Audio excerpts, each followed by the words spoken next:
राधे राधे। आप सभी का राधे सखिया चैनल में, जो आप ही लोगों का चैनल है, स्वागत है।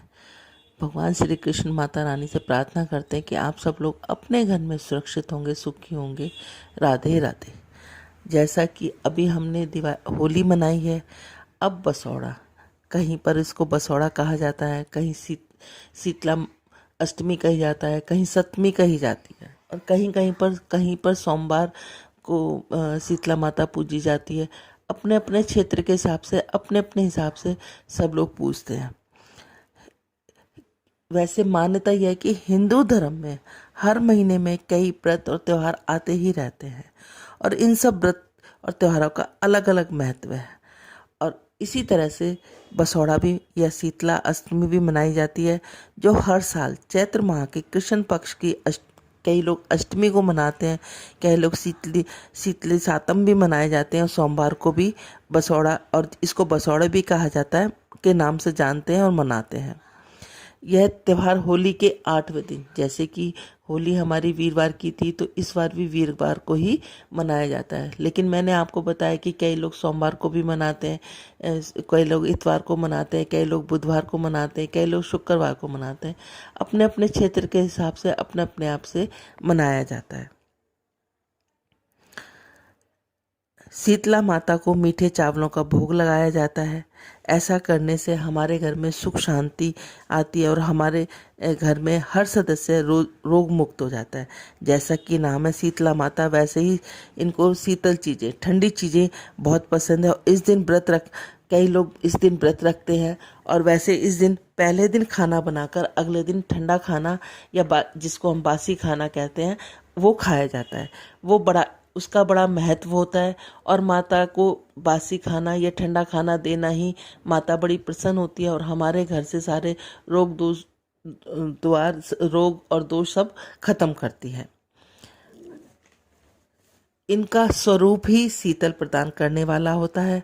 माँ शीतला के हाथों में कलश, सूप, झाड़ू और नीम के पत्तों को धारण किए रखती है। इनका जो स्वरूप है वो इस तरीके का है कि वो अपने हाथों में एक हाथ में कलश, सूप और झाड़ू और नीम के पत्तों को धारण किए होती है, गंधर्व की सवारी किए हुए होती है, और अभय मुद्रा में, अभय का मतलब तो सभी समझते हैं कि अभय मुद्रा में विराजमान है।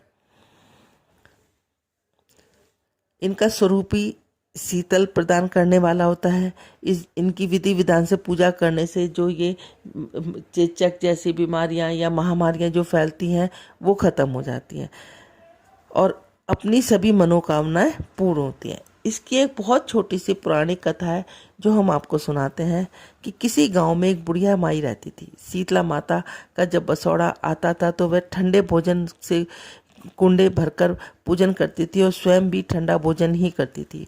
उनके गांव में और कोई भी शीतला माता की पूजा नहीं करता था। एक दिन उस गांव में आग लग गई, जिससे उस बुढ़िया की झोंपड़ी को छोड़कर सभी झोंपड़ियां जल गईं, जिससे सभी को दुख, और बुढ़िया माई की झोंपड़ी बच गई तो वो देखकर आश्चर्यचकित रह गए।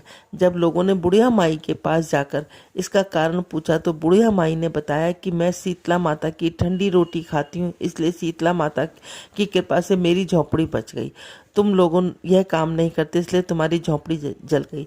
सभी लोगों को अपनी गलती का एहसास हुआ, और अगली बार से उन्होंने चैत्र की अष्टमी या सप्तमी या जो भी जिसके जैसे मनाया जाता है, उसको उन्होंने शीतला माता की पूजा करी, और पहले दिन भोजन बनाकर अगले दिन शीतला माता को भोग लगाकर स्वयं भी भोजन करा, ठंडे पानी से नहाए और ठंडा ही भोजन करा। तो माँ ने उनके ऊपर भी कृपा प्रदान करी। इसीलिए हमें होली के बाद 8वें दिन हमें शीतला अष्टमी या बसौड़ा के नाम से हम जानते हैं, जरूर मनाना चाहिए, और अपने बच्चों के लिए और सब अपने परिवार के लिए, देश के लिए, सबके लिए माँ से प्रार्थना करनी चाहिए कि जो भी ये महामारियाँ फैल रही हैं, उनसे हमारी रक्षा करें, हमें और हमारे परिवार को, सबको सुरक्षित रखें। बोलो राधे राधे। श्रीमन नारायण नारायण नारायण, लक्ष्मी नारायण नारायण नारायण, तुलसी नारायण नारायण नारायण, श्रीमन नारायण नारायण नारायण। बोलो राधे राधे। यदि आप लोगों को हमारा चैनल अच्छा लगता है तो इसको लाइक करें, शेयर करें, सब्सक्राइब करें, और नए हैं तो सब्सक्राइब जरूर करें। और कोई भी आपको हम कुछ पूछना है या कुछ चीज़ हमसे समझ में ना आए तो इसको डिस्क्रिप्शन बॉक्स में डाल दें, वो हम आपकी समस्या का समाधान जितना हमसे हो सकता है करने की जरूर करें। बोलो राधे राधे।